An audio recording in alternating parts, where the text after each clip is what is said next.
Assalamualaikum warahmatullahi wabarakatuh. Ya, kami dari kelompok 10 di sini kami akan membicarakan tentang filsafat Ibnu Rus yang kami susun berempat, yaitu Sofyan Sururi, Gibran Zahra Abida, Nur Hamid, dan Teddy Imam Duyantoro. Berbicara tentang filsuf Ibnu Rus ini sesuatu yang menarik sekali. Mulai dari biografinya, karya-karyanya sangat luar biasa, bagaimana teorinya, dan lantas perjalanan Ibnu Rus menjadi seorang filsuf. Dan terakhir itu bagaimana seorang Ibnu Rus ini mengajarkan kepada kita semua untuk mengenal Tuhan melalui akal. Oke, langsung saja ke biografi Ibnu Rus. Biografi Ibnu Rus.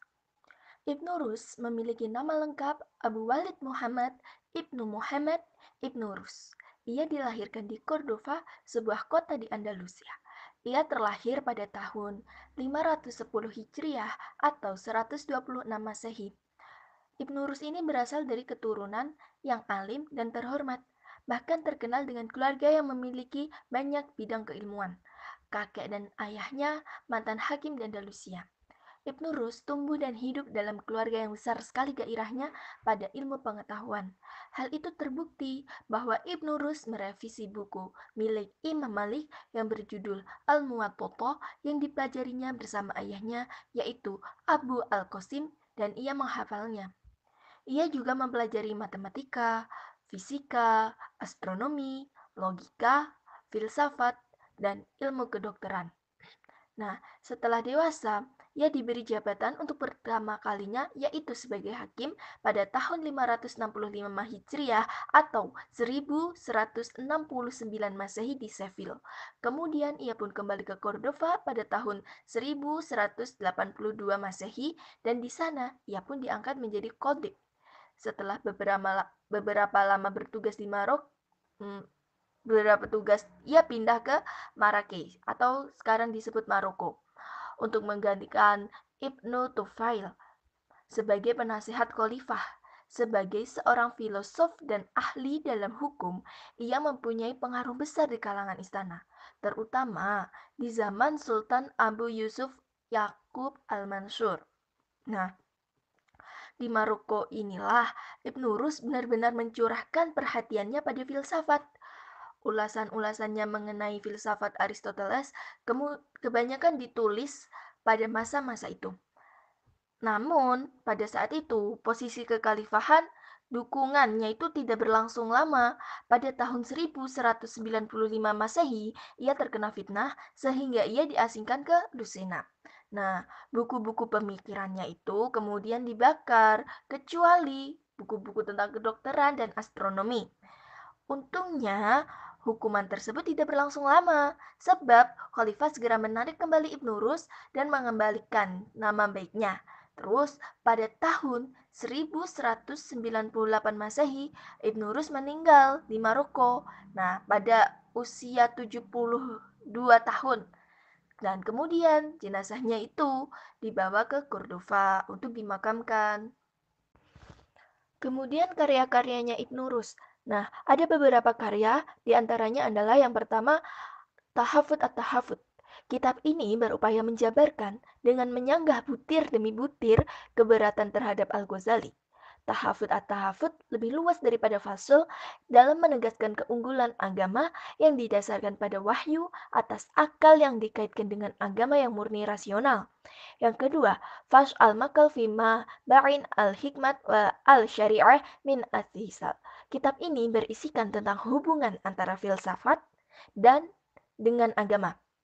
Yang ketiga, Al-Kashif an Manahij al-Adilat fi Anqa'id al-Millat. Nah, kitab ini berisikan kritik terhadap metode para ahli ilmu kalam dan sufi. Dan yang keempat, Bidayat al-Mujtahid wa Nihayat al-Muqtasid. Nah, kitab ini berisikan uraian-uraian di bidang fikih. Wujud. Pengertian wujud menurut Ibnu Rus, dia adalah menunjuk pada sesuatu al-asya, di mana sesuatu tersebut mengacu pada beberapa arti. Yang pertama, biasa berarti sebab, al-ilah yang mendahulinya, atau pengetahuan al-ilm yang berkaitan dengan suatu jenis tertentu. Misalnya ya, kata api sebagai penyebab bagi segala sesuatu yang panas, atau kata panas untuk menunjukkan segala sesuatu yang membara. Kedua, berarti esensi al-mahiyah dari suatu yang disampaikan Al-Farabi. Ketiga, menunjuk pada kata-kata benar atau logis seperti yang dimaksud Ibnu Sina. Ibnu Rus sepakat dengan Al-Farabi bahwa sesuatu yang ditunjuk dalam istilah wujud adalah realitas sesuatu, bukan pada sebab atau kata-kata logis. Maka kemudian Ibnu Rus juga tidak setuju dengan istilah-istilah lain yang digunakan untuk menggantikan istilah wujud, yaitu al-huwiyah dan al-syai.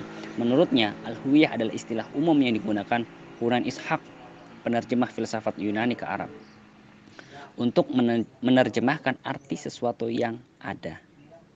Istilah ini bukan istilah buku bahasa Arab, melainkan istilah buatan atau turunan kata dari huwa, kata ganti orang ketiga tunggal, seperti istilah al-rujulah dari akar kata al-rajul, sehingga maknanya menjadi tidak tepat untuk menunjuk pada sebuah realitas.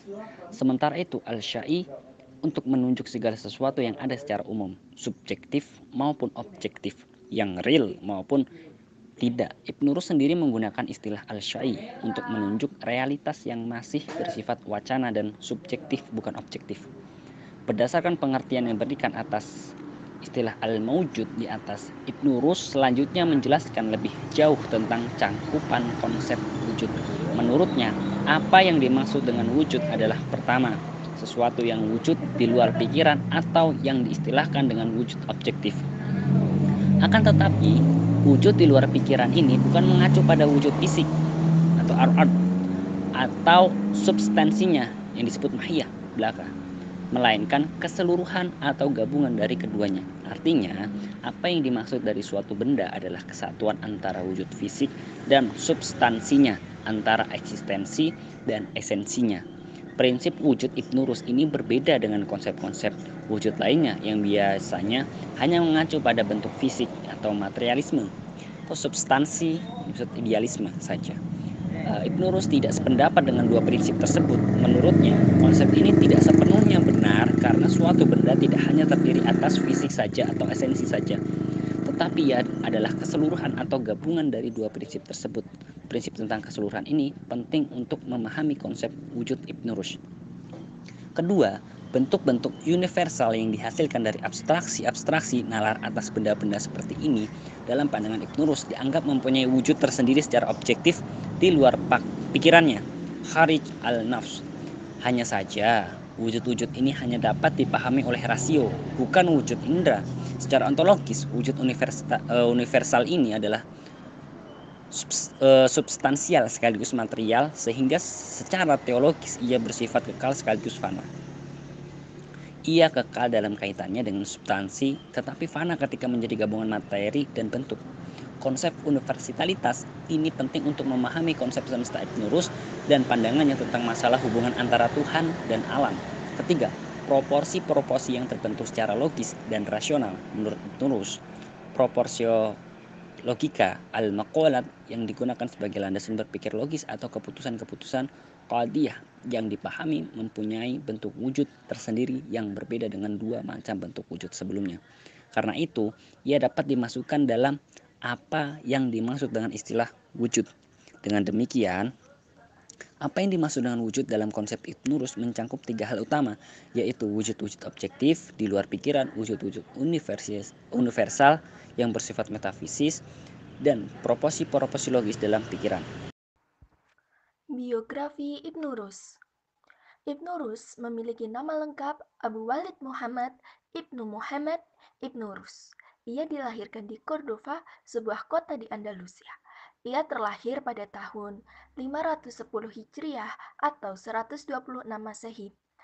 Ibnu Rus ini berasal dari keturunan yang alim dan terhormat, bahkan terkenal dengan keluarga yang memiliki banyak bidang keilmuan. Kakek dan ayahnya mantan hakim di Andalusia. Ibnu Rus tumbuh dan hidup dalam keluarga yang besar sekali gairahnya pada ilmu pengetahuan. Hal itu terbukti bahwa Ibnu Rus merevisi buku milik Imam Malik yang berjudul Al-Muwatta yang dipelajarinya bersama ayahnya, yaitu Abu Al-Qasim, dan ia menghafalnya. Ia juga mempelajari matematika, fisika, astronomi, logika, filsafat, dan ilmu kedokteran. Nah, setelah dewasa, ia diberi jabatan untuk pertama kalinya yaitu sebagai hakim pada tahun 565 Hijriah atau 1169 Masehi di Seville. Kemudian ia pun kembali ke Cordova pada tahun 1182 Masehi dan di sana ia pun diangkat menjadi qadhi. Setelah beberapa lama bertugas di Maroko, ia pindah ke Marrakesh atau sekarang disebut Maroko untuk menggantikan Ibnu Tufail sebagai penasihat khalifah.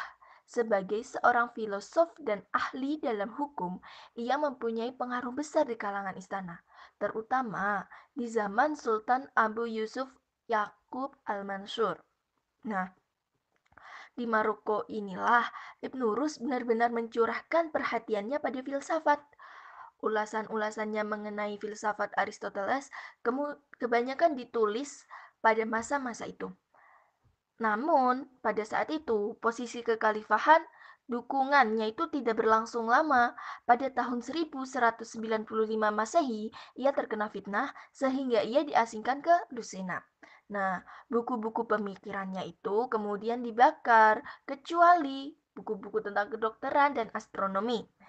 Untungnya, hukuman tersebut tidak berlangsung lama, sebab Khalifah segera menarik kembali Ibnu Rus dan mengembalikan nama baiknya. Terus, pada tahun 1198 Masehi, Ibnu Rus meninggal di Maroko.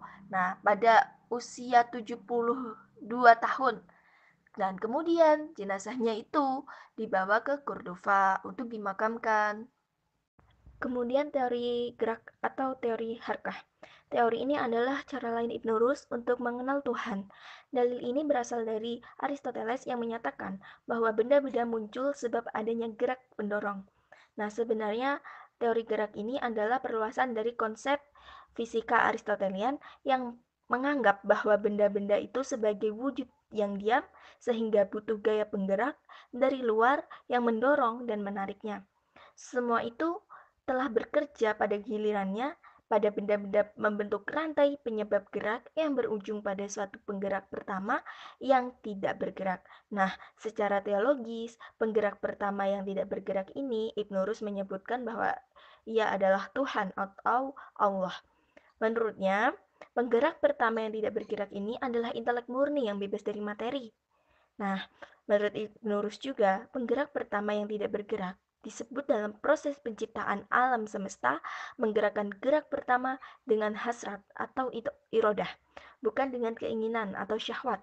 Nah, irodah ini terjadi pada wujud-wujud non-materi dan tidak berkaitan dengan ruang dan waktu sesuai dengan sifat Tuhan atau Allah. Sedangkan syahwat terjadi pada wujud-wujud materi seperti manusia, binatang, dan berkaitan dengan ruang dan waktu. Berarti syahwat terjadi pada manusia dan binatang yang berkaitan dengan ruang dan waktu. Nah, kemudian dalil ini menjelaskan bahwa gerak ini tidak tetap dalam suatu keadaan, tetapi selalu berubah-ubah. Seperti misalnya pergerakan planet-planet itu kan berubah-ubah. Terus pertumbuhan makhluk dari kecil, dewasa, remaja, tua, itulah. Atau hal-hal yang berkaitan dengan ruang dan waktu. Nah, dan semua pergerakan ini berakhir pada sesuatu yang menggerakkannya. Berakhir pada sesuatu yang satu titik memang, yaitu penggerak pertama yang tidak bergerak. Jalan menuju pengetahuan. Konsep Ibnu Rus dalam kaitannya dengan pengetahuan tidak lepas dari upayanya untuk mempertemukan agama dan filsafat. Menurutnya, pengetahuan bersumberkan atas dua hal, yaitu realitas dan wahyu. Realitas sendiri sebagaimana dalam pandangan metafisikanya terdiri atas dua hal, yaitu realitas metafisik makulat sama material mahsusat. Realitas metafisik melahirkan filsafat, sedangkan realitas material melahirkan sains.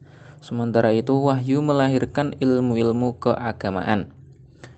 Meski demikian, dua sumber pengetahuan ini tidak bertentangan, tetapi selaras dan saling berkaitan, karena keduanya berasal dari sumber yang sama, Tuhan yang Maha Esa.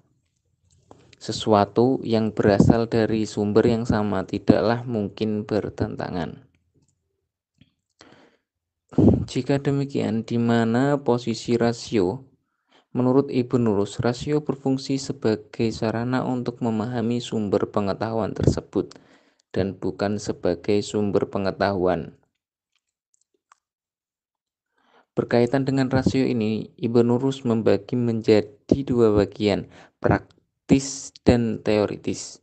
Akal praktis lazim dimiliki semua orang. Unsur ini merupakan asal daya cipta yang digunakan untuk melestarikan kehidupannya. Akal praktis bisa diperoleh lewat pengalaman yang didasarkan atas perasaan dan imajinasi. Karena itu, akal praktis ini tidak stabil, mudah berubah, berkembang, atau menyusut berdasarkan pengalaman, imajinasi, gambaran, dan persepsi yang diterima. Namun akal praktis ini manusia bisa berteman, bermasyarakat, maupun membenci. Apa yang dinamakan kebaikan dan keburukan tidak lain adalah hasil praktis. Kebaikan adalah gambaran atau persepsi tentang sesuatu yang harus dilakukan ketika menghadapi pilihan-pilihan. Begitu pula sebaliknya.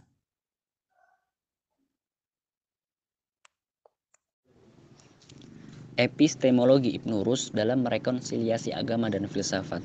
Menurut Ibnu Rus bahwa wahyu dimaknai olehnya lebih sebagai hikmah yang diartikan sebagai pengetahuan tertinggi tentang eksistensi spiritual. Al-marifah bi al-asbab al-ghaibah. Melalui hikmah ini, seorang nabi bisa mengetahui kebahagiaan hakiki yang berkaitan dengan kehidupan sesudah mati. Oleh karena itu, dalam kitabnya Tahafud al-Tahafud, Ibnu Rus itu menyatakan bahwa seseorang nabi yang telah menerima wahyu berarti ia telah menerima hikmah. Sehingga seorang nabi berarti seorang ahli hikmah. Tetapi orang yang ahli hikmah belum tentu seorang nabi. Demi tercapainya kebahagiaan hakiki yang dimaksud, maka diturunkanlah syariat atau aturan-aturan atau kebijakan-kebijakan yang praktis kepada manusia. Akan tetapi isi syariah itu bisa diturunkan lewat intelek itu sendiri selain daripada wahyu. Hanya saja tingkatannya lebih di bawah daripada syariah yang disertai intelek dari wahyu. Seperti kata Ibnu Rus dalam kitabnya Tahafud al-Tahafud, Ibnu Rus itu berusaha untuk mensejajarkan dalam artian mendampingkan rasional atau akal itu dengan wahyu yang ayat-ayat qauliyah dan juga alam, ayat-ayat kauniyah.